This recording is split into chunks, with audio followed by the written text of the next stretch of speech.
Hello and welcome to another episode of the United Front Football Podcast. It is a football podcast with me and Mr. M. Breezy.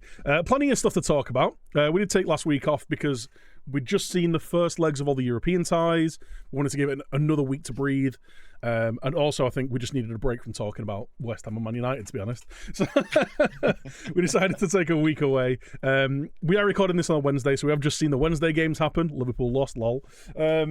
United nearly lost, as is to be expected.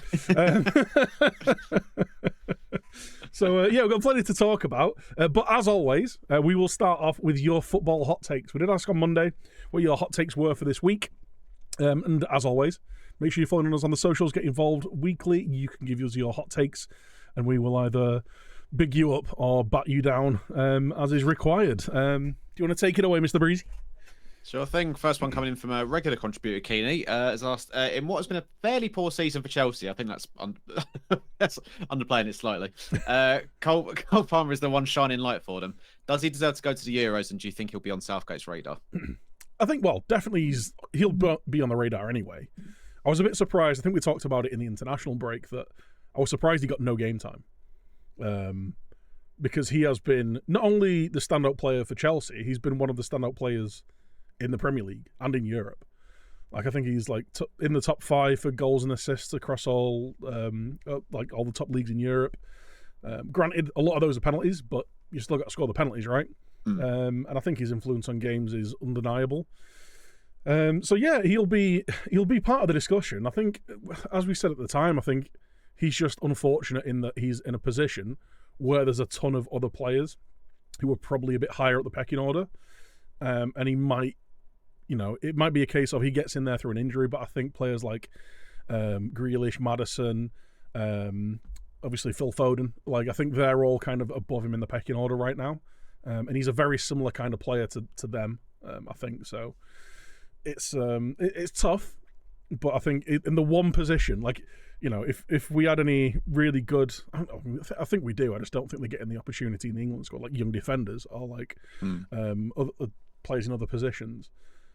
If he was in those positions, then definitely. But yeah, I think because he's basically a number 10. I know he can play out wide, but he is a number 10. Yeah. He might struggle to get in the team. I hope he does go, because he does show that he's got, he's a bit of a match changer. He can pick a pass, he can score a goal, and importantly, he can score a penalty. So I think he should be on the plane. And I think, have they just announced they've increased the size of the squads as well? So I think so it's gone up to 26 now from 23. There's another 3 spots. So I think with that, we could see him go there. It does also mean that we'll probably see Henderson though. Yeah, I mean, if Henderson goes, I don't really care because I don't really expect him to play. But with Palmer, I think now that he's 26, I definitely think he's got a chance. I was thinking about this actually the other day, because I'm not convinced Grealish goes. I think Grealish has kind of fallen down the pecking order a little bit, and I think in terms of what, obviously we know Southgate is likes bringing Grealish off the bench in previous tournaments to sort of, if you want to sort of change it up a little bit and give yourselves a little bit more control in the game and retain the ball a bit better, Grealish can offer you that. I do wonder if he'll sort of do that with Palmer, because you think on the left-hand side, he's got, if he takes him, Rashford and Gordon, who are fairly similar, like explosive sort of wingers who like to run and be a bit more direct. And you kind of got the same with Saka and Bowen on the right-hand side, who again, like pacey, will just run at people. So Palmer will give you that. If he's not taking Grealish, Palmer will at least give you that option. I mean, he might play Foden on the left to give you that as well, but and he offers some versatility as well because he can play in the middle. I think he goes. I think, to be honest, someone like Maddison might be at risk, because I know he's been injured a large chunk of the second half of the season.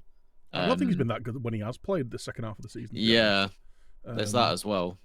I think Maddison could go just because he has got the versatility in terms of depth in the pitch. Like, he can play a lot deeper, can't he? But if you want the closest like for like to Phil Foden, I know it's it's a bit of an easy comparison because they both came through the City Academy, they're both similar age, but I think he is, in terms of play style, he's the most like for like. Like, he finds really good pockets of space, he's got really good control, he can see a pass and score a goal. I think he fits a lot of those ticks a lot of those boxes that Phil Foden does, and especially if someone like Phil Foden picks up a knock. And I know he's never really fully shone in an England squad, but he's still one of the best England players. Absolutely. So if you need that like for like replacement, then definitely should be on the plane for me. Yeah, I'd agree. Now the squad's 26, I definitely would take him. Yep. Next up, Dan Powell. Is there an argument to suggest that Clattenburg, in his role at Forest, for all the wrong reasons, sorry. He was always fairly controversial referee, and his autobiography slags off a lot of the refs he used to work with. Is he working in the best interests of Forest or himself? I think he's always worked in the best interests of himself, regardless of whether he's a referee in this country or another, or working for Forest or whatever he's doing. Like, being like the ref statement PR man, like, you don't go into that position unless you want to be in the limelight. Like, there's a reason no one else has that position at the club. And we'll go on to laughing at Nottingham Forest later, but he's definitely just doing it for, like, so he can see it. Maybe not just so he can see his name in the headlines, but he definitely wants to be a part of the football discussion, right? Which is why he's done it. He sees himself. I'm assuming he sees himself as like the guy to he wants to be Dermot Gallagher, you know, the guys on Sky Sports, and basically just goes, "Yeah, no, I agree with every decision." Like, I think, so, or maybe you say disagree. I don't know. I think even Dermot Gallagher, that third penalty went. Yeah, that probably should have been a penalty. Yeah. Oh, you mean the one where he dove through the back of someone? Yeah. Yeah. It's weird that, but yeah, it was such a stupid appointment to begin with in the first place. I don't know what they expected to get out of it. It's clear because I think they originally like described it or like pinned it as like, oh, he's coming in to help us better communicate with the PGMOL and like help us better understand refereeing decisions and stuff. And then for him to come out and be like, yeah, no, it's nonsense. Like, that's like you know, should have had a penalty and Atwell's a Luton fan and stuff, and it's not right. And it's like, it just adds to the circus that is Nottingham Forest this season. Like, and I said this the other day, it just feels like, especially since Nuno's gone in, all they do is fucking moan every week. I don't know, they have been outdone by decisions, but like everyone has. As someone said to me the other day, it's like, well, what do you want them to do? It's like, shut up and get on with it. Like, like every other club has had shit decisions all year. Yeah. It's like it's not a conspiracy. It can't be a conspiracy because every club claims it's a conspiracy against them, and you can't. If it's a conspiracy against everyone, it's not a conspiracy.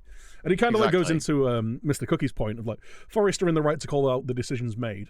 3 points can be the difference between survival and relegation. It's like, yeah, but I saw, you know, completely away from the norm, Simon Jordan make a really good point. It's like, it's one thing to call out a bad decision, and to be fair, like, I think that last penalty is a stonewall.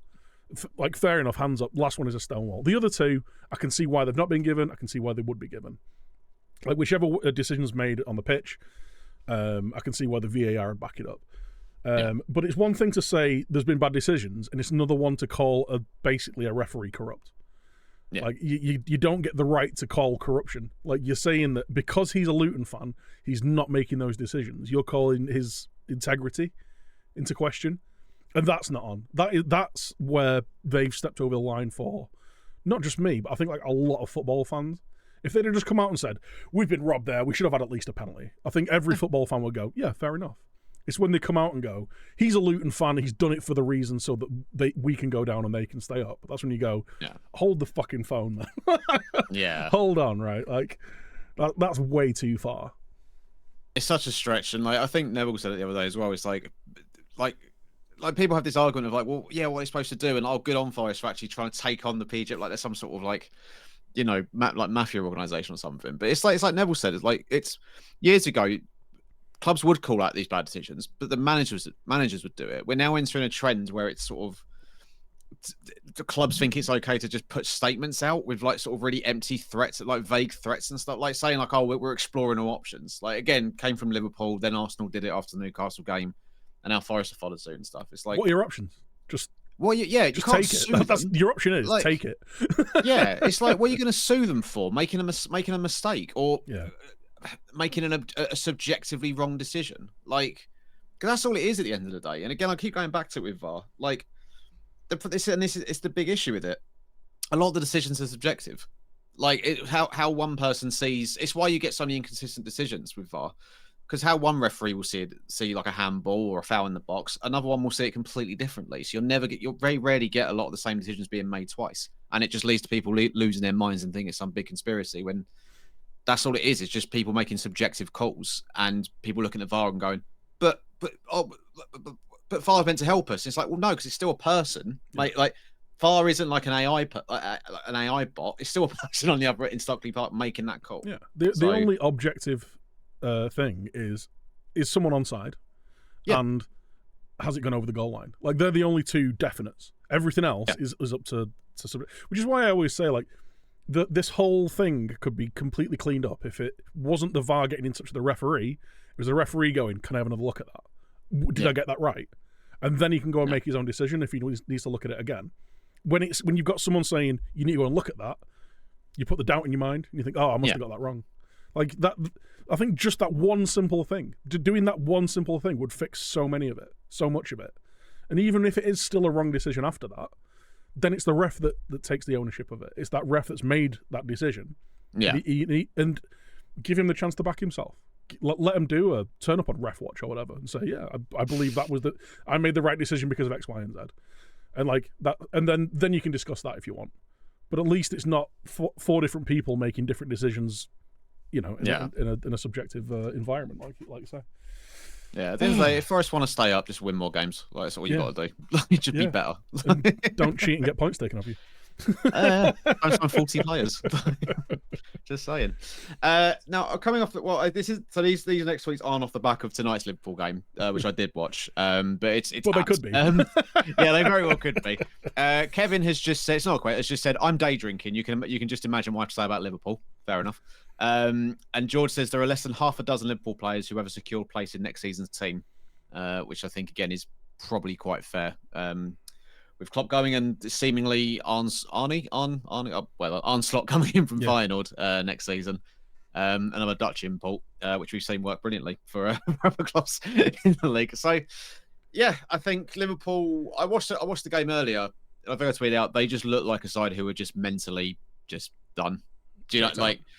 Yeah, and someone actually put the run of results up since the cup game against United, and it's like they've been. I think it's like one win, maybe two. One or two wins since the United game. Like, I feel like maybe that game just kind of just took it, just did something to them, just mentally boomed them for whatever reason. Because as big of a win as it was for United, I think looking back at Liverpool had plenty of chances to kill that game off and just didn't. And then, 100%. Like, whether that's just sort of, and since then you've gone on to see like Salah's not firing, Nunes isn't firing, like no one's really firing for them. I do wonder if like blowing that chance to get further in FA Cup and having a chance of winning that. It's sort of just playing on their minds now. Yeah, like, especially with Klopp going and stuff as well. It all must add up. Well, there was the whole pressure of it was. I still think it was a really weird time to announce it was leaving at the end of the season. Like we've seen in the past that like when Fergie did it, I think it was 2004. Our form just went off a cliff. So he's going and everyone just panicked. And I wonder whether it's the same thing at Liverpool. Like a load of these players just like this one constant that's been there for such a long time, and the one thing that's been that they've all kind of bought into is Klopp, right? And it's like, well, maybe they go, okay, we can give him this great send off. We'll go and do the quadruple with the other European trophy, and then when they get knocked out of that, it's we can't do that. And then they get knocked out of Europe, it's we can't do that now. It's like, okay, it's just kind of like takes all the wind out of the sails. I just think it was a really weird time to announce it. And yeah, like from what I've seen, I didn't watch the match tonight, and I didn't watch the United game because that wasn't on TV, obviously. That on the radio, listen on the radio. Yeah. I've got such a vivid imagination. Like just the performances that I have seen from Liverpool have just been disjointed a bit. There's also like some big names up in the air, like I think Van Dijk and Salah and Trent, but I think Trent will sign a new deal. But like those two guys who are people have been arguing whether they're kind of on the downslope of their career. I know Salah's scored a ton of goals again this year, but I heard an incredible stat the other day. It might be a bit out of date now, but I think he's scored 4 open play goals since Christmas. Like everything else has been penalties. And a great first half of the season, but like even last year, like it felt like he didn't have a great year, but scored a load of goals. Yeah. He's like that proper like luxury number 10. That Messi-esque number 10, except he doesn't create for other people, and I wonder whether they are going to get that big Saudi offer for him in the summer that was being rumoured in the winter, and even at the end of the summer, right? Like I wonder whether that big bid will come in and then we'll go, yeah, you know what, we'll take the 120 million and give that to the next manager to shore everything up. Because, like George says, I think there's a lot of players that I think midfield wise they're set. I think they made some really good signings in the summer. I think they've got some really good young players, some really good experienced players in there as well. Especially if Trent's going to end up as a midfielder at some point that everyone keeps kind of harping on about. And I think letting someone like Salah go for big money, maybe Van Dijk as well, because you know that PSG be in for him.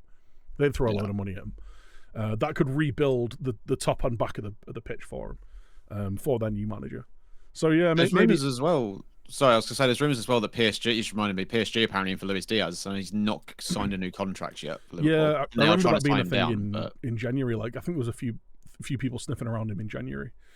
Yeah. So maybe even like the let 2 or 3 big names go in order to reinvest, and that's what you got to do sometimes. Even like players in their peak, if they're not performing or if you just get the right bid, you've got to let them go. You can't just hold on to them forever. Like you saw the best periods of United and Chelsea and Arsenal and even City, like letting some of their most important players leave when they get the right bid. Like, look at Mahrez, like really key part of their treble win, really key part of their wins for years. Get the right bid, let him go, reinvest, bring in players like Doku and and like really refresh the front line. You've just got to do it at times, and from what I've heard from a lot of Liverpool fans, is it's really chalk and cheese on that. It's like, no, we keep him here until his contract runs out, and like he's a legend. It's like, yeah, but you've got to know when to cut the cord. And as a United fan, I saw so many like squad refreshes. Yeah, legends. He'll be a legend whether he goes or stays. If he stays, he's got more of a chance of of kind of the sourness coming in on it if he doesn't perform or things start going wrong, and you start thinking, oh, we could have got 100 million from last year, and now he's Jack Grealish at City this year. Yeah, like it's something actually I think goes unnoticed a lot. Like I know we always say recruitment is so important for a club, but also just selling people at the right time. Like it's something West Ham have been dreadful at for years, like not cashing in on good opportunities to. Like I remember we brought in Issa Diop. And after his first season, I think we beat you guys in his first season. And Mourinho he looked amazing that first year. Yeah, he's a monster. He was great. He was fantastic. Mourinho raved about him.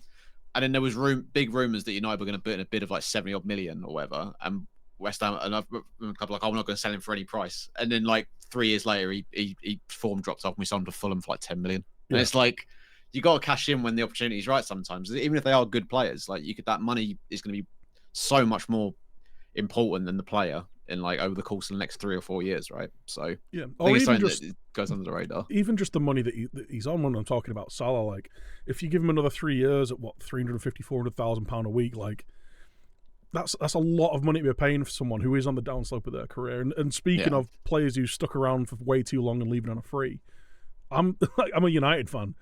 Tony Martial's still there. We had Phil Jones only left in the summer. Like Jesse Lingard only left 18 months ago. Like I'm well versed in all this. Like I've seen it, and you just need to know what. Not that any of those guys are the same level as Salah, but like I've seen Van Nistelrooy leave when everyone was saying, "Oh, we'll never replace him," and then we won trophies. I've seen Ronaldo leave and we won trophies. I've seen Beckham leave and we go and win trophy. Like it happens. It's just about cashing at the right time, isn't it? Yeah, you trust your club to make the right decision. And from the outside looking in, I think it might be the time to kind of draw a line under a lot of it, because new manager, refresh the squad. You got a lot of young players there. Get everyone a similar age and build them together. Yeah, Wald has come in, a regular contributor. Given both of you support clubs who will probably, I can't speak tonight. I mean, I've had a couple of beers. Given both of you support clubs will probably have new managers next season, who do you think it'll be? And also, who do you want it to be if entirely your own choice? Now, I do have a little bit of something that I was going to go into later when we discuss United, but I've got a few ideas of names, and I know you've been linked with Amorim, right? I don't know. Exactly. We got linked to it, died of death in space like 2 hours. It was great. It was a wild afternoon. So, Ruben, you've been linked with West Ham, and you're still laughing. Yeah. We'll touch on Amorim, but I think we'll do who we maybe want to see come in when we talk about our clubs a bit later on. In terms of who I want if it was my own choice, I mean, Klopp would be cool. Nah, if I'm being realistic, I've always been a big fan of Eddie Howe. I'm gonna go for people who haven't been linked with the job who probably won't come. But like Eddie Howe, I think would be a perfect manager for West Ham. I think he'd be wicked. Fighting now, I really did like. I like the idea of Arne Slot, but obviously now it looks like he's going to Liverpool, so that's out the window. And ironically, Amrin would have been lovely. I think it would have been a better move to go to a West Ham, or like if certain managers move like around the Prem, to go to one of those like mid-table teams with an upward-facing mid-table team to get a feel for it. As we've seen with Ten Hag, because I said this on my Discord yesterday, if Liverpool were looking for a manager 2 years ago, they'd have hired Erik Ten Hag. Like, he's the same, not just because he's a bald Dutch manager, but like it's like he's held in the similar regard. Like, you know, he's attacking Dutch, like he's bringing total football back up, like all this stuff. It's like he's overachieving with the players he's got, everything. If loads of teams were looking for manager 2 years ago, everyone would be looking for Erik Ten Hag. And if Erik Ten Hag wasn't in charge of United right now, he'd be getting linked with Man United. Like if he was still at Ajax. I just think like that it's such a big jump. And I think Liverpool are a similar kind of beast to Man United. Maybe not in terms of like massive success over the last 20, 30 years, but in terms of standing in the game in England, having such a big fan base, having a big after this 10 years with Klopp, I know I rib on that he should have won more, and he probably should, but they've still been an unbelievable team the last 10 years. And it's a high bar now. Like if he doesn't come in and hit that high bar, like it's going to be rough. And arguably, it's a higher bar than Erik Ten Hag had at United, even though he's Arne Slot's probably definitely walking into a better team and a better environment. But it's a much higher bar for expectations as well. So it's going to be tough for them. In terms of United, again, I'll go into like some different names a little bit later with a little bit backup on it. But I've seen Tuchel mentioned with Man United, and whilst I don't hate it, like it doesn't inspire me. Like I think he's a really good manager. I think his achievements at Chelsea kind of get overlooked a little bit, and I think his achievements in football get overlooked a little bit. And I think this just last 6 months at Bayern has just soured people on him. And recency bias is always a thing. Yeah. But Bayern seems like a really political hellhole anyway. Like there's a lot of managers that go in there and get chewed up. So I wouldn't write him off, and I wouldn't be like, singing from the rafters if he came in. But I think it'd be a solid choice. I think he's a really good manager. The bigger question is like whether I think Ten Hag will lose his job. And up 2 weeks ago, I'd have said, yeah, let him see it out. Like, there's already a lot of upheaval. He's already shown that he's happy to tell players to leave when they're not wanted, especially even big name players. He's happy to kind of like bite that bullet. He might be the guy to do the squad overhaul. He's got 12 months to show that he's worth a new contract, and if not, he goes. What's transpired in the last couple of weeks makes me think that maybe he shouldn't be here anymore. And also, like we say, Xavi's said he's staying at Bayern. Staying at Barca. It looks like Arne Slot's in at Liverpool. Like, so like the two managers are already. There might be a decent manager pool available to pick from. Maybe this year is it, but I don't know. I think it's now to the end of the season. We'll see if there is any kind of turnaround. But after, like I say, the last couple of weeks, it's not doing it for me. Yeah, it's been rough. Well, that's kind of leads nicely on to the next question. Scott's come in saying, I assume this is in reference to the Coventry game. VAR's crap. Anthony's embarrassing. Ten Hag is lucky to still be in the job. And rumour has it, Dan has hopped over to the Erik Ten Hag outside of the fence, which, I'm sure we'll touch on. He also says, I think Chelsea, thanks to Cole Palmer, will finish above United, and West Ham could do well to finish bottom half. Be careful what you wish for. Cheers, Scott. Yeah, so I think Scott sent this in before they got humped 5-0 by Arsenal. So I think them finishing above United now. They definitely finish above us. But yeah, in terms of above United, it might be a step too far because they are hot garbage at Chelsea. So I loved the thing before the game kicked off, and it was like, let's show him that we're not just Cole Palmer FC, and then just get abs. He's not in the squad, get humped 5-0. Oh shit, maybe we are Cole Palmer FC. Yeah. Oh god. Havertz scoring twice as well. Oof. Never. Yeah. They're just crap. And it's like, again, I've said it all season. I'll say it again. It's never not going to be funny. Like, Yeah. couldn't happen to a nicer club. So I didn't see the whole game. I saw some of the highlights. So I see Fernandes as a midfield just looks like an absolute mess still. Jackson.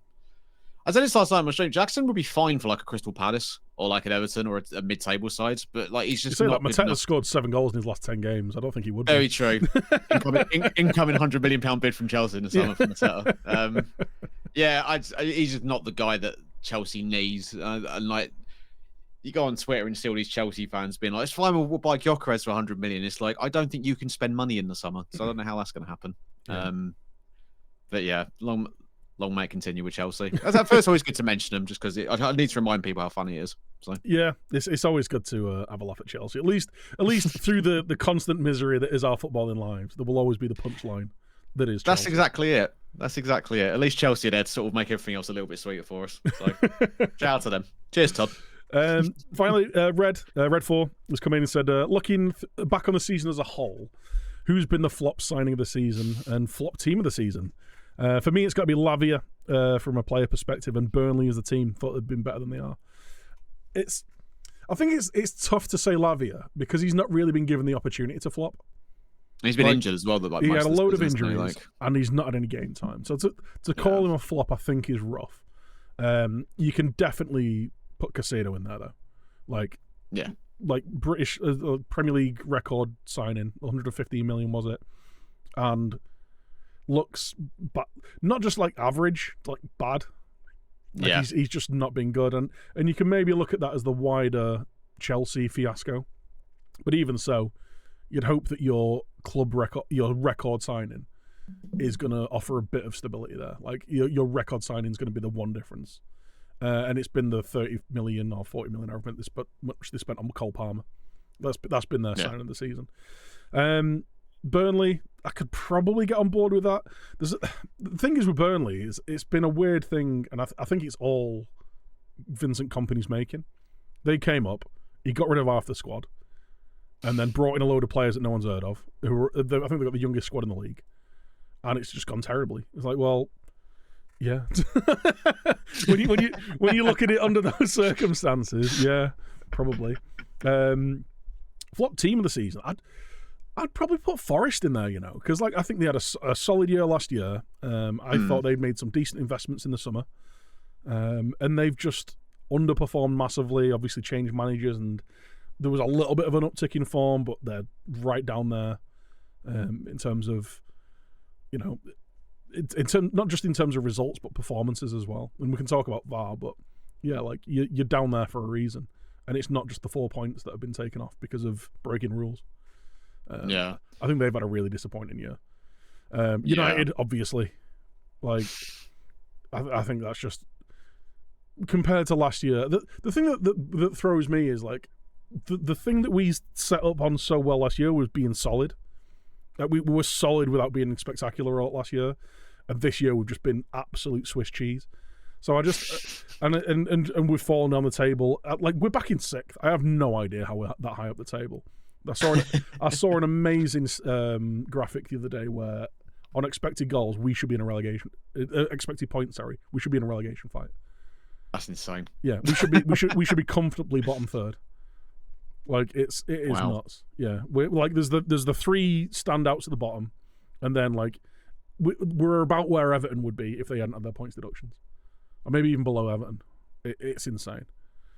So yeah, we've been crap. Yeah, we did. I didn't know that. That's insane. I think flop team of the season for me, I probably would. I think we just touched on this at the end of last podcast actually about Burnley. So I think that's a fair shout. I'm looking at the table now. Everyone's kind of where I think they should be. I'd say Brentford have been a lot more disappointing this year than I thought they would have been. I would have expected Brentford to be a little bit higher up the table. Yeah. Like maybe I thought not necessarily top half, but like they were really solid mid-table last year. And yeah, they've missed Tony, but it's just one guy. Like they have been a disappointment this year. I'd agree. I think they've had a lot of defensive injuries, though. I think they have. So there's mitigations. Why I feel a bit harsh sort of saying it. So they went through a couple of months where their entire first choice back 4 was out, and that's gonna derail any squad, obviously. But like Brentford have always, I've always looked at Brentford as like I've always looked at Brentford as like a team that played these like really good counter-attacking football, but also quite difficult to beat on their day. Like you've seen last couple of years, they've always given the big boys a really tough game. Like City struggled. I think City lost both games to them last year, or at least didn't pick up maximum points against them last year. And I think some other teams as well. So yeah, they've just not been as like electric in terms of like. I think they're more in terms of their attacking play. Like I said, they don't seem as electric going forward. And obviously, Tony being a miss has been a big part of that, and I think Mbeumo's had injury issues. So again, there is mitigation there. But on the whole, I think you'd probably say Burnley. And in terms of flop signing, like Caicedo is probably the correct answer. I've got to give it to my boy Calvin Phillips though, because he came in and it came in massive loan fee, massive wages, and made West Ham generally worse, and hasn't contributed a single positive thing since he's been here. I like the way you have to say he hasn't contributed a single goal, and they have to hold up on that. He's contributed a lot of goals against you. yeah. Like it's genuinely awful, like how bad he's been. Although he made a really good pass on Saturday against Palace, and that is genuinely the one good thing he's done since he's been here. A single pass when we were 5-1 down. So sign him up. And it makes it worse because we signed him, and the Moyes seemingly prioritised him over everyone else in terms of bringing players in, and then we didn't sign anyone else. And like I say, with the squad suffered for it, and our form suffered for it. So I can't knock it to Calvin Phillips. He's been absolutely atrocious, and he's probably cost himself a spot in the England squad. So, or even probably almost definitely has. So. Oh yeah, there's no chance he goes. No. And in terms of like negative effect on the team, he's got to be right up there. Yeah, I think it might. There's got to be like some sort of stat that backs it up. Like he's like one of the worst impact signings. Do you know what I mean? So like, it does like his like amount of like just goal contributing errors that he's against his own club and stuff in a short time he's been there. Like, we'll bring this guy in that pushes over the line. Not that line. Yeah. And it's like as well, like we had Alvarez missing suspended for the first leg against Leverkusen, and it's like that could have been. I mean, I wouldn't have wanted to see him in the team anyway. But like his one chance to maybe redeem himself, he ended up pulling his hamstring because he kicked someone in training. And it's just like, what is the point of you being here? Like, yeah, Calvin Phillips for me. I'm sad to say. Yeah, I can see that. I'm sure there's plenty of. Leave a comment down below. Let us know your flops of the season, your flop signing of the season. I was gonna say I had a few players come to mind, but I think they're all in the second year. Anthony especially, like, it's not been great for the people mentioned. Anyway, speaking of Anthony, I watched United throw away a 3-0 lead against the Championship side in the FA Cup semi-final. And Anthony cupped his ears when they won a penalty shootout, and everybody else looked thoroughly embarrassed. It was very telling when Højlund celebrated, and like the camera panned around, and it was just sort of Fernandes and someone else sort of meekly walking over, being like, "Yep, cheers." Yeah, I can understand Højlund celebrating. He's just scored the goal. He's in front of the fans. Yeah, of course, right. That's fine. Like... That's fine. Anthony cupping his ears. What are you doing? Not only that, it's not like you came on and changed the game and like you were shit. You came on and looked bang average against a mid-table Championship side, and like we're a big part of why it went. We nearly lost it. Like the tightest offside call, as tight as that Garnacho against Arsenal offside call. Like, another day and that counts, right? Like a guy puts a line of pixel in a different place and it counts. And it was shocking. Like, it wasn't even like when we were 3-0 up, we were great. We just did enough to be winning against, like I say, a mid-table Championship side, following on from a terrible performance against Bournemouth, and then tonight as well, a really poor performance. I know we won 4-2. We went behind against Sheffield United twice. One of the worst Premier League sides statistically in history. At home, and it was just there was some passages of play that were nice, like the movement was nice, like created some chances. Wes Foderingham turned into that FM goalkeeper who plays a 9 and knocks you out of the cup, and it seemed like it was just going to be one of those days again. But like, just the complete lack of any defensive awareness from any of the players on the pitch was just. It was unbelievable at times. Like another unchallenged, unmarked cutback goal that we've conceded. And and another brain fart moment from Onana. We've not seen any of those in a long time. He has genuinely been brilliant for months. And you can see the pass he was trying to do. It's just, it was just a bit behind a low. I think it was Omar Bogle stepped onto it. It was a great finish, a really good first touch, really good finish. But it shouldn't have happened. Like, it's just one of those things like we shouldn't be conceding that goal. Like I said, the second one was just the same goal that we conceded 50 times this season. Just a player gets to the byline, cuts it back to someone on the penalty spot, and there's no one marking him. It's like, well, it's just a goal every time, and it's the game with it's the goal that we constantly concede, and that goes back into what I was saying before about Ten Hag of.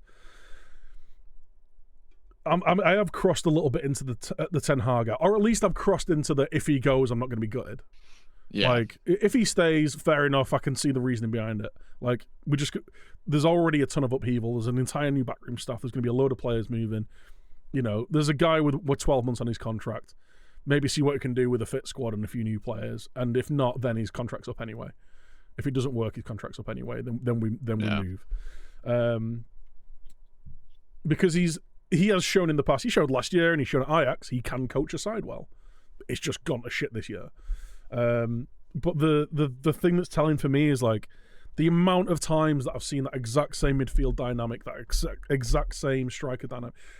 I knew going into that FA Cup semi-final that they were going to sit deep and try and absorb any pressure and hit on the counter. And what did he do? He played 3 forward plays. You let to run in behind. There's no space behind. We saw a midfield makeup of Bruno in 10. Kobbie Mainoo, and it would have been Casemiro in midfield if he'd have been fit, but he had to play in defence. But then Scott McTominay. It's the exact same midfield. It's the exact same dynamic, game after game after game. And it's the definition of insanity. Like, you try the same thing over and over and over and expect something new.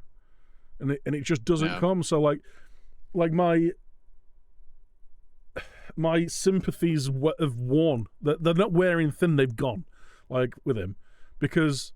yeah, he's not in control of the injuries and like the issues that he's had, but he is responsible for dealing with it. That's why he's the football manager. And it's not like the replacement players are children that have never played a game.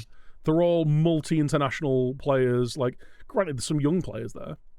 All experienced international players, though.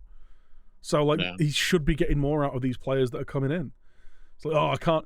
why we're losing games? Oh, well, we can only bring in Victor Lindelof and Harry Maguire. Oh, you mean that team, that back pairing that have been playing together for years, who have got multiple international caps between them? Oh, that sucks. Yeah. International Scott McTominay, international Bruno, now international Kobbie Mainoo, and like all these players that are coming in are experienced players that would get in a lot of Premier League teams. It's like, and there's just the performance levels and the setup. You just can't make excuses for it. So, yeah, like it's a management thing, it's a mentality thing. I think George said before, there's about 5 players who have nailed on a place for a Liverpool squad. I made a list of players I genuinely think should be in the United squad yesterday, and there was 7 of them who would be in my starting 11, and 2 of them have been missing for most of the season through injury.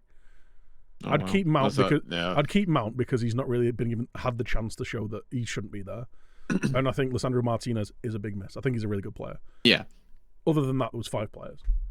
Yeah. Like, I think it was Onana, Dalot, and even then, I don't think he should be a starting player for a top 4 team. Kobbie Mainoo, who's a child, shouldn't be playing that much anyway. Garnacho, same. Højlund's been decent. And Bruno, but I'd sell him if there was a big bid. Like, that's it. Like, they're the players. And everyone else could go for me. And it's... And I could see a big turnover in players in the summer. Maybe some youth players come through. Maybe there's going to be quite a few signings. I don't know. But, yeah, it's just chaotic at the minute at United. And It's why Tuchel doesn't really make... Because that's what it feels like United... I know projects is almost like a buzzword. But like, it feels like United need like a long-term thing, or at least a long-term strategy anyway, in terms of like rebuilding the squad and getting it back to where they want it to be, and like getting players in, like, so with the right mentality, and not necessarily like it needs to be like a succinct like thing you've had with Brighton where Potter went and then De Zerbi came in, and like the next guy after De Zerbi is probably going to be quite similar in terms of like tactical style, but just in terms of like just long term. I don't know if Tuchel is that guy. Tuchel seems quite short term. Do you know what I mean? Yeah, Like, I think it would be a short termism thing with him. yeah. But you need someone to manage the team, and if Ten Hag goes, and you need to bring someone in. That's the reason that I think like maybe just let him see out his last season, because that was the idea. He is like Ten Hag was going to be the guy behind the project and the turnaround of the team and bringing in new players and shipping out the players that we don't need anymore. He's got rid of half of them. Like, so do we just let him see it through and bring in some more players, but this time with an actual recruitment structure ahead of him, like above him. They're bringing in the players, saying these are the kind of players that we want, finding the right kind of players.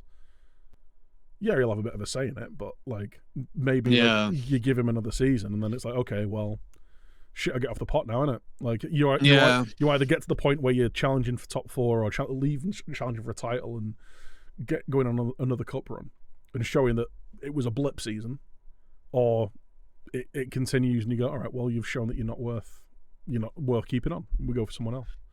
I didn't really think he was going to go. I always thought we're going to keep him on, but in the last few weeks, especially listening to his press conferences and like the sort of the way he's been quite spiky with like journalists and stuff. And press conferences are always the telling factor when a manager's going to be leaving. I think, like, you absolutely, can tell, especially with like the level of, I don't want to say delusion, but like I was going to say delusional. Yeah, the lack of accepting of like responsibility for any of it. It's like, oh well, it's X, Y, and Z. It's like, no, you've just got to hold your hands up and say, this is my fault now. And like I get like reframing the commentary thing as like, oh no, we're in a cup final, it's a great achievement. But it's like to sort of almost sort of skip past the stuff that went before that of like you say blowing, nearly throwing away a 3-0 lead. Or well, no, you did like throw away a 3-0 lead, but doing that and almost losing the game as a result of it. So I sort of skip past and be like, no, we're in a cup final, it's fine. It's like, oh, like I know you want to try and maybe defend yourself, defensive players, or whatever, but like, you got to address it. you know what I mean? Surely you got to address it. Like, unacceptable. We won't let this happen again. We'll learn from it, sort of thing. Like, but to sort of brush it off and then like have a go at people and go, "Oh, your comments were embarrassing after the game about us" and all this sort of stuff. And it just feels like a man. Listen to him, it feels like a man who knows that he's on his way out. And like I said, we'll touch on David Moyes in a bit. It's a similar thing over there. But like I say, it's incredibly telling. Yeah. His lack of kind of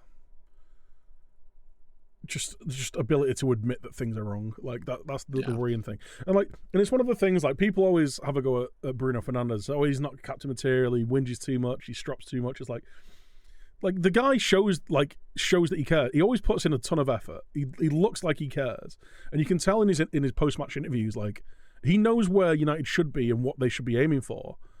And it's like, if I've got that mentality and I'm looking around at people just like looking at the feet and not trying, like, I'm surprised. Like, I'd be doing time if I was on the pitch with those guys.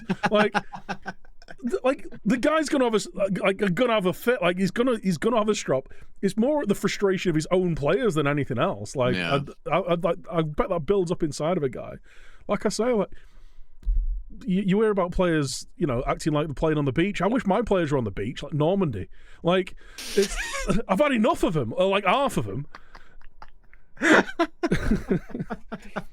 He snapped, ladies and gentlemen. It's like into April. He snapped. It's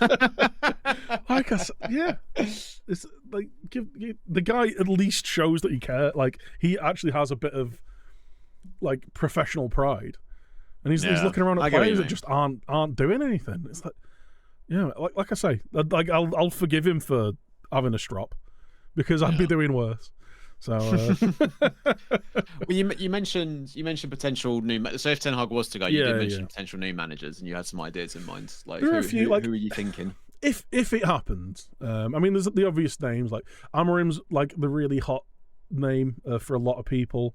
My only concern with him is like, it's a really, I don't know, like how au fait a lot of people are with with how he plays and stuff, but it's like a very open way of playing.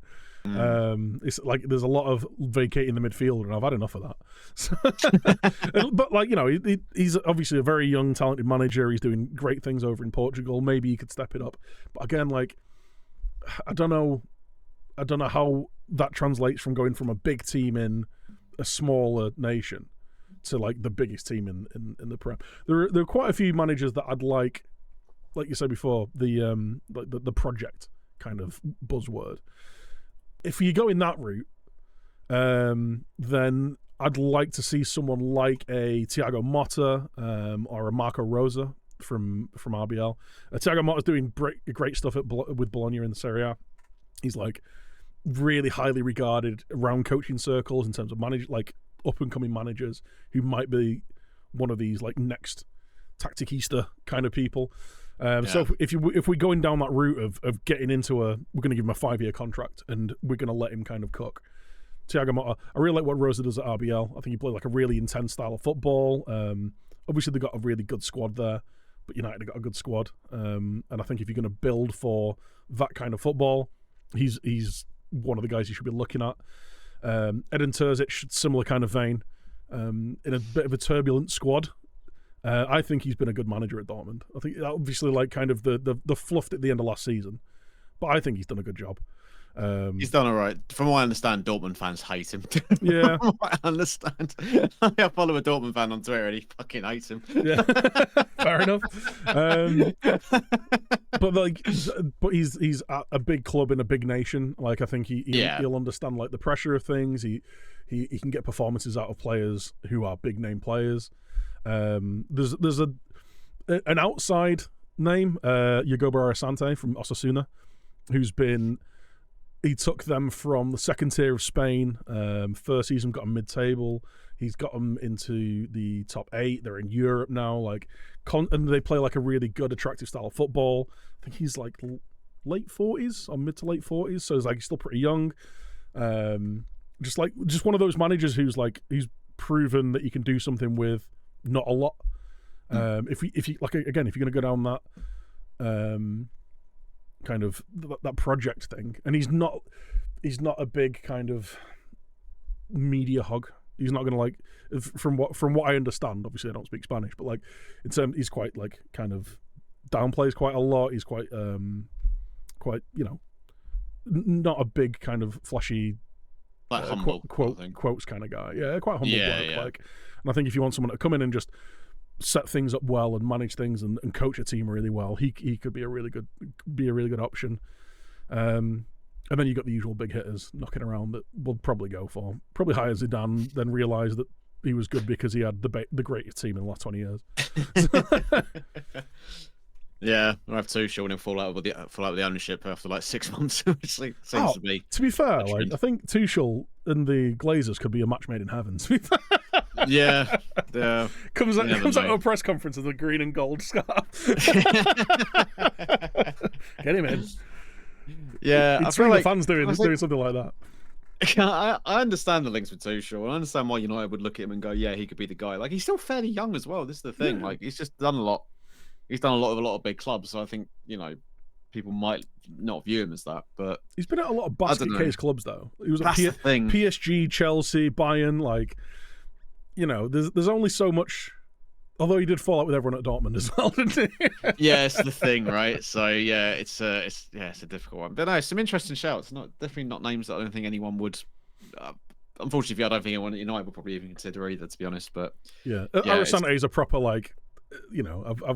I've gone full hipster football guy. It's sort of like Reddit soccer circle joke. Well, I think, like I said, Motta and Rosa, I think, they're both really held in really high regard, young, exciting managers.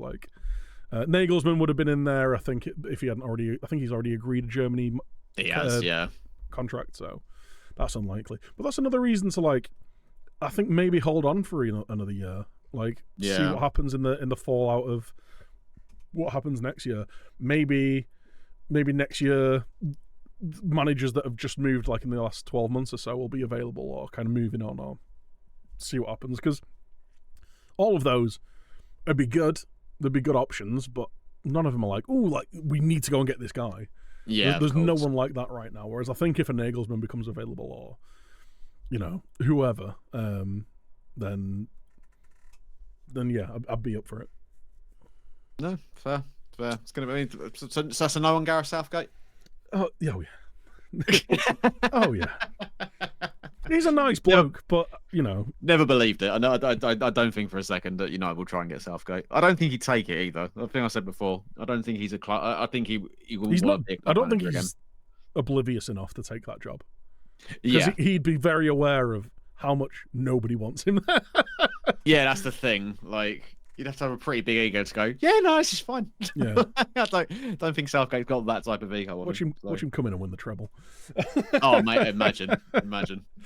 Well, I'm like, always loved him. Yeah. Never spoken of. Just like deleting all of my tweets. Anything before 2023 is deleted. Well, we've discussed my misery. Let's move on to yours, shall we? West Ham, I mean, knocked out of Europe, I think more creditably than a lot of people expected. I think, like, held, I think describing it as held on away from home would be an understatement.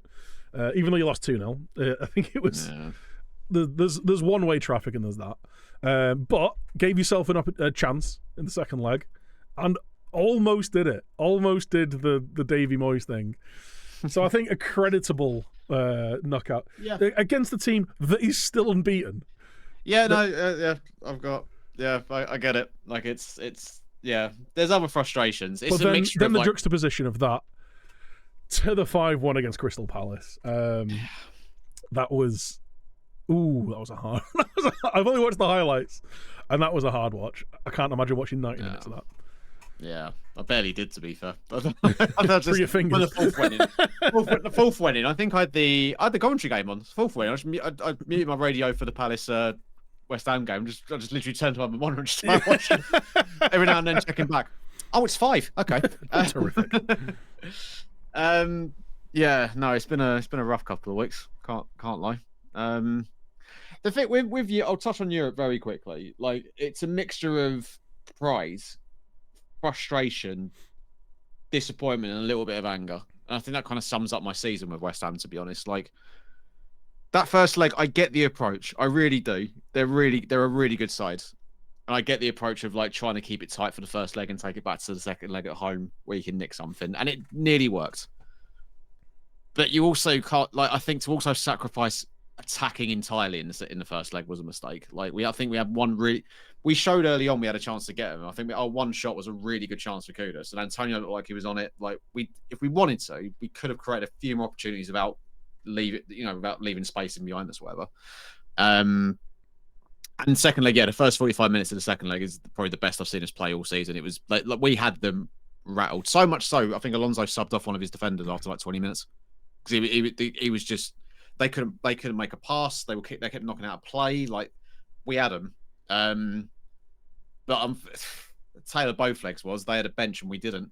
And this is unfortunately the reason why our season has ended up going the way it has gone since January. It's the reason why the performances against Fulham and Palace were as they were. It's because Moyes doesn't want a big squad and he trusts about 12 players there. And he will just keep playing them until they can't run anymore. And I think that was not that that's the excuse for what happened against Palace. They were genuinely it was embarrassing how bad they were against Palace, but like it's still part of the reason. Like, you could tell they were mentally and physically drained. Like, they had not, because they gave so much in that game against Leverkusen and left everything out there. Of course, they were going to have nothing left for the Palace game, but he doesn't help himself when he comes out. I think a day before the Palace game in an interview, and I think someone asked him, "Oh, do you think that there'll be a hangover from Leverkusen? Do you wish you had more players available to rotate?" And he said, "Oh no, I prefer working with a small squad because this bigger squads could create more problems or something like that." But then, like, in the next sentence goes, "Oh yeah, but we have played loads of games this year, so we've played more games than anyone, so you can see why it takes an effect on us." And it's like, well, which one is it? Like, he screams of a manager that's never adapted well to any extra football, any European football or anything. It was the same at Everton. Like, you'd have a great year when he wasn't in Europe because you could rely on 12, 13 players. Then you get to Europe and there's a massive off year. And it's been the same at West Ham a couple of times. Like, you see in certain other, like, teams just can't adapt to having the requirement of a bigger squad or how to rotate, which is why I think you see a lot of the ultra successful teams stay at the top a lot. Because they're used to having bigger teams. They're used to rotating. They're used to bringing in three or four different faces each game. And certain managers can adapt to that. But he's just He's just a very stubborn manager for me. The thing is, you think he'd learn his lesson though, because the year we finished sixth, the following year after that we finished seventh to obviously qualify for the Europa League. It was the same year we got to the semi-final of the Europa League, and we just burnt it. By the time we played Frankfurt, we just burnt out. Our league form was already starting to take a little bit of a dip, but we got so close. He got so close. So he got that close to winning the Europa League. And I think if we'd have beaten Frankfurt, so close. But I think if we'd have beaten Frankfurt that year, we would have beaten Rangers in the final, and we would have been Champions League the following year. Like to then win the Conference League with a slightly bigger squad. Like we did have a bigger squad last year, and he rotated a lot in the early stages, which makes the fact we had a shit league season even more annoying. But then he reverts back to a small squad this year in a more difficult competition, and we've gone out. We may have gone out earlier. I'm not saying we would have definitely gone through had we had a bigger squad, but you never know. Like we won't know. Like. And it's just, like I say, you think he would have learned his lessons. Like you had such a good opportunity here to, like, Liverpool gone out. If you'd have knocked out Leverkusen, yeah, Roma and Milan are really difficult ties. But again, you're in the semi-final. Then anything can happen. Yeah, and or even you just doesn't learn his lesson. Look at the draw. You don't end up against the best team in Europe. Yeah, there's that. Like I said, it's. I'm not, like I said, I'm definitely not suggesting for a second you definitely would have beaten them. But I think if we'd have had 2 more players to bring off the bench in the second half, then maybe. We maybe could have kept that momentum going rather than just sort of burning out entirely as a whole squad. Like, because again, I felt they were rattled, and who knows? Ultimately, I mean, maybe could have given ourselves a better chance in the first leg, or even just not have our league season completely fall apart like it has done since the turn of the year. So we do get European football next year, which looks like it's not going to happen now. But yeah, similar to Ten Hag, listening to him talk over the last couple of days, he sounds and looks like a man who knows that he's done, and I think he knows he's on his way out. And I say, just we talk about sort of manager sound delusional. He said after the Palace game, "Oh, we tried to be, I don't know why we defended so badly. The instruction was to go out there and like be quite defensively solid and stuff." And then like the next sentence was like, "Oh yeah, but it was also annoying. We didn't get in the half for the first 20 minutes." It's like, why do you think? Because you set everyone back. Yeah. What? He's just a man's a walking contradiction. It's insane. Doesn't take any responsibility for anything when it goes wrong. Takes all the credit. Loves to take all the credit when anything does go right for him, though. Like, the players are crap. That's why we lost. If we win, it's because I'm great. Like, I'm the best thing since sliced bread. Just a complete waste of a season. It's a shame. I've got a lot of respect for David Moyes and what he's done, and he's given me some unbelievable memories and delivered a trophy, which I never thought I'd see West Ham win. But I've been saying this for months now. I think it's kind of obvious for even people who want to defend him now. I think it's kind of obvious it's just run its course, and that time is kind of up on him. I don't think there's any desire for him to stay or for the club to retain him at the end of the year. So, yeah, but what do West Ham fans want? Yeah. Grass isn't always green. Careful what we wish for. Yeah, careful what you wish for. Speaking of, fuck you, Alan Shearer. Speaking of, though, obviously Ruben Amorim has been cooled quite a lot. But similar question to you, like, who are the managers that you would like to see? I know you've already mentioned Eddie Howe.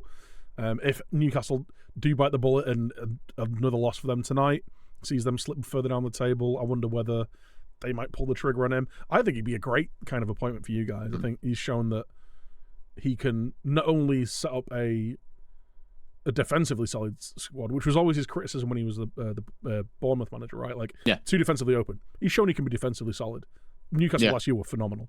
But also just like build a good core mentality and a good team and kind of get people, turn a bit of a squad mentality around with a few good signings as well. I think he'd be great for you guys. But are there any other names that you'd like to see? I'd have loved Amorim. I really would have. Honestly, yesterday was like a fever dream, or was it Monday, whatever it was? I was just sitting there. I just refreshed Twitter and I just saw David Ornstein, just like West Ham talks to Ruben Amorim. I was like, West Ham? What? What the fuck? When he says in talks with, does it mean he's not picking up the phone calls? He flew to London, apparently. Apparently he flew to London. But I think it's since transpired that I think that it's from Paulson, Portugal. I don't know how accurate it is. Apparently I was like an agent employed to try and draw Liverpool out to get step up interest. And they just went, cool, we're going to get the guy from Feyenoord. So yeah, we love ball Dutch managers. Yeah, exactly. So yeah, it doesn't sound like we're gonna get Amorim. He would have been the dream. And like I never, whenever people ask me, I never once mentioned him. I always had that name in my head, but I was like, we're never gonna get him. So there's no point even saying it. But for that hour on Twitter, we nearly had it. I think there's a couple. There's names being thrown about.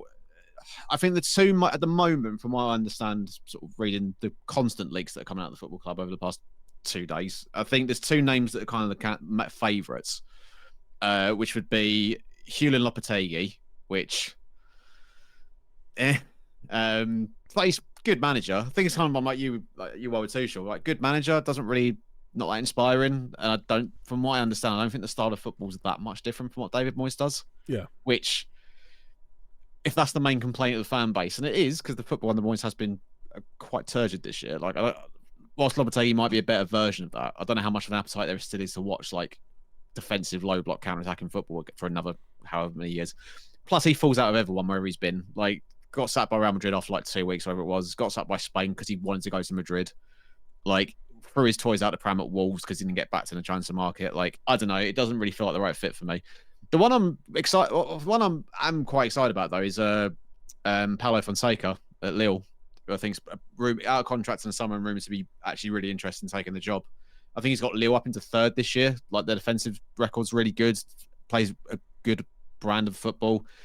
I didn't watch either tie, obviously, because I had my own stuff going on with West Ham. But like, I was doing some reading up on him about his Lille team, and the sort of general consensus seems to be that like he basically schooled Emery over 2 legs. It was just unlucky to get knocked out on penalties, which we know how much. Obviously, we rate Emery very highly. So for a manager to do that over 2 legs against him, someone who's a king of like European knockout football, it's a good sign. And he watched an interview with him the other day. He said he likes playing youth players. He'll give youth players a chance, which is what we need, given that we've got an FA Youth Cup winning academy. Yeah, it could be good to see some of them break into the first team.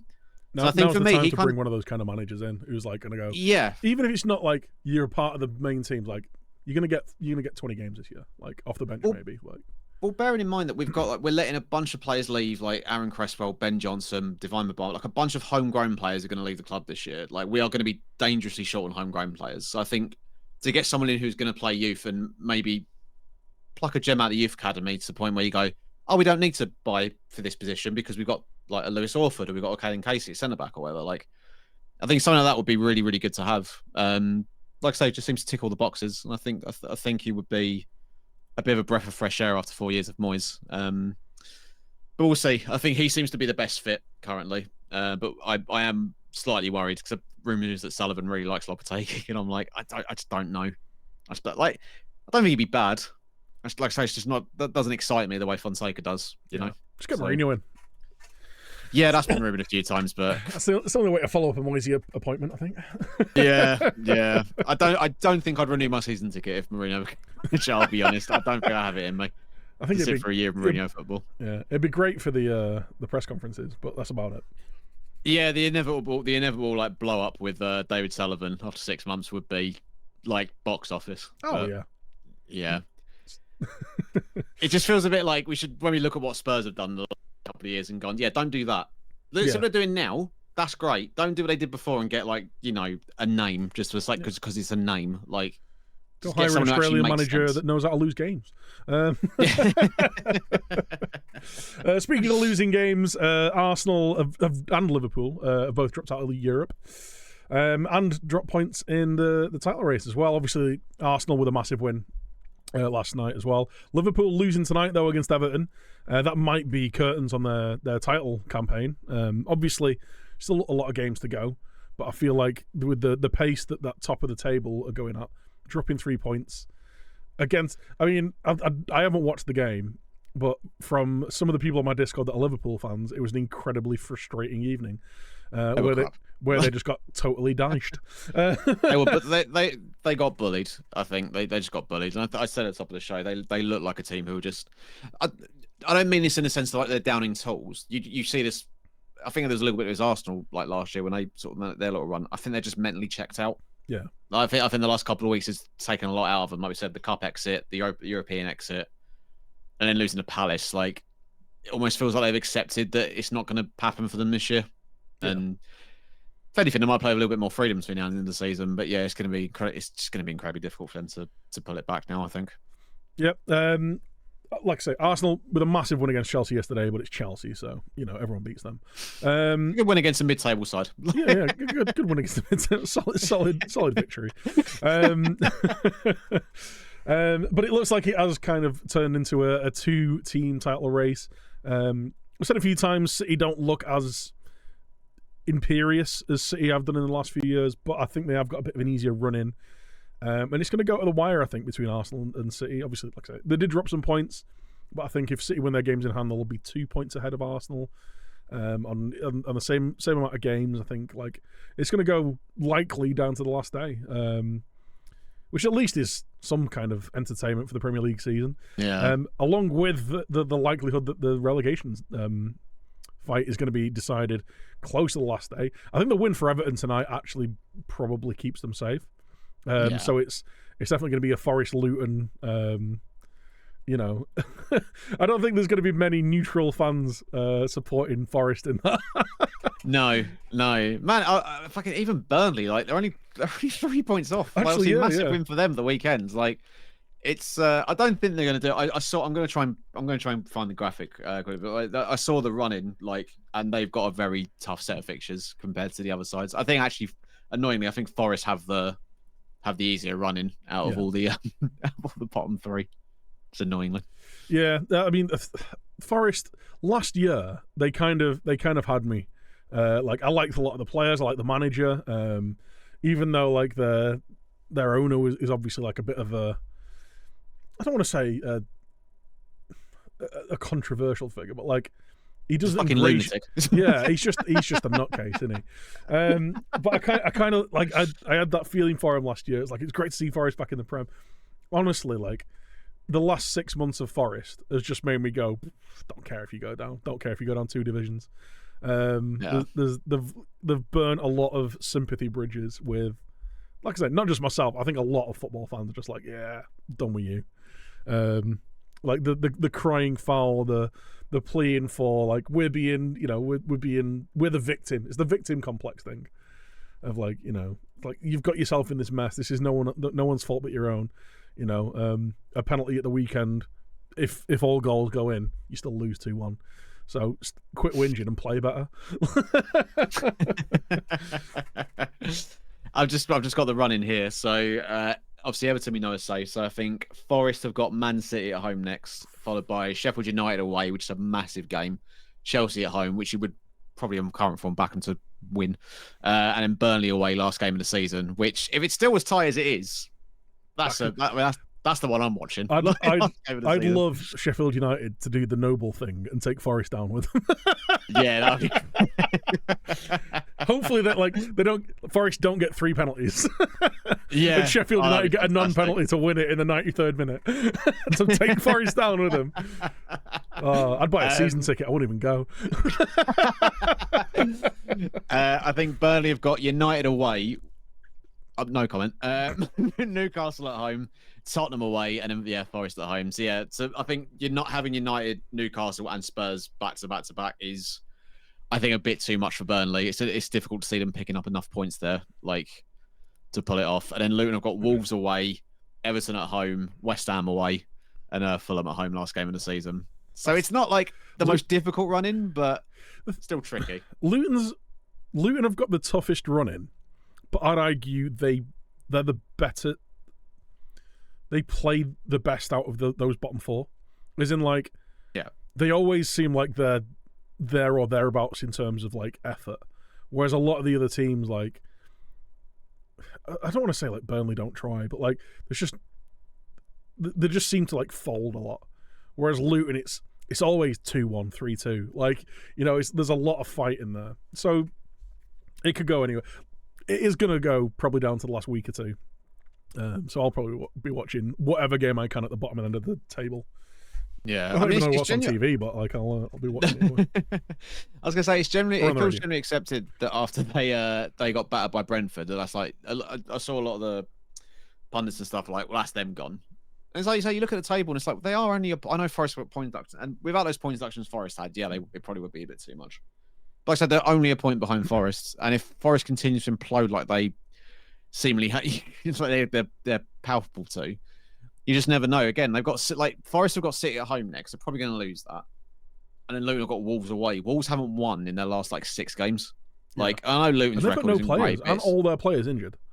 Yeah, exactly. Like Luton going to be at home. That place is going to be rocking. They know they're probably going to. The fans will probably look at that and see it as an opportunity to get 3 points out of that. Like they could end that. They could end the next weekend out of the bottom 3 with like what 3 games to play. Like it's still very much all to play for. Everton at home, they'll probably say you never know, right? But yeah, it's. I just really want Luton to do it. I know, like it's all sort of pointing towards them, but they're probably going to go. But I'd love for Luton to stay up. I think it'd be such a great story. Yeah, it'd be the people's choice if Forest go down and Luton stay up. Yeah, absolutely. But yeah, and as I said, the only other thing for the weekend really I said was the Forest debacle. I don't get it. I don't get it. The clubs need to stop putting out statements about the PGMOL. It's stop, please. Yeah, dock on points or something. Well, that's take some more off them. That's like I said earlier. I think if they just stuck with the, we can't believe that last one wasn't a penalty. You know, the other two, the first one, I think the handballs here or there.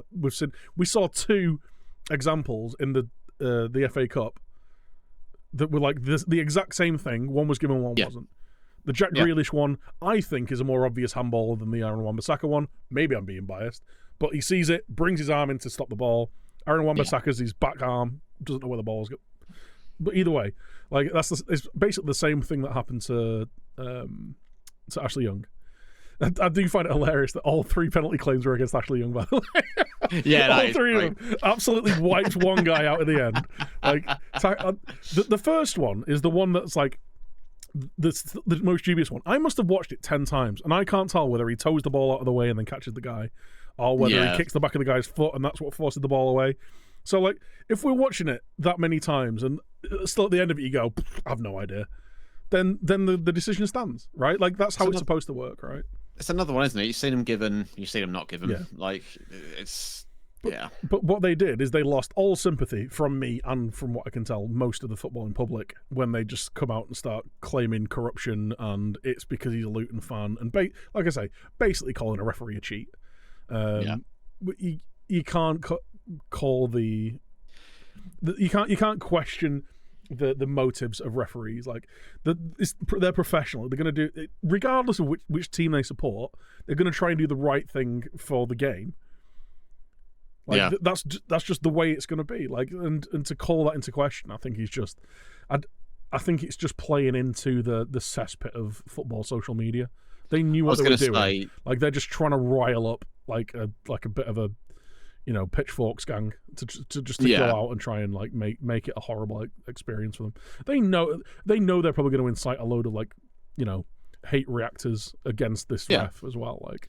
That's my biggest issue with it. It just feeds into that whole thing of just like, everything's one big conspiracy. The Premier League don't want us here anymore. The amount of fans of different clubs I've seen that are like, well, the Premier League don't want us in the league anymore, and it's like they can't relegate 8 teams. Like, I'm sorry, like, what are you talking about? Like I said before, if it's a conspiracy against everyone, which every fan base claims, then it's not a conspiracy against anyone. No. It's incompetence. It's not good, but it's not a targeted attack against your team. No. Absolutely. Before we end, I just want to quickly say, did you see Neil Maupay's tweet? No. Oh, I can only imagine. It's fantastic. I don't like Neil Maupay the best of times, but he's won me over with this. So after the Anthony cup in his ear thing, Neil Maupay reshared it. It just went, just for the record, even I wouldn't do that. Oh no, I didn't see that actually. Bravo, Neil. It's like, so in the reply, someone going like, "This is like world class, elite level shithousery of the highest order." Like, it's just this man cannot be beaten. Oh my god! But Neil Maupay sees that and goes, "Ooh, spit far." Yeah, come on. Show a bit of class, Anthony. Christ, what's the matter with you? What a guy! Yeah, we should sign him. Yeah.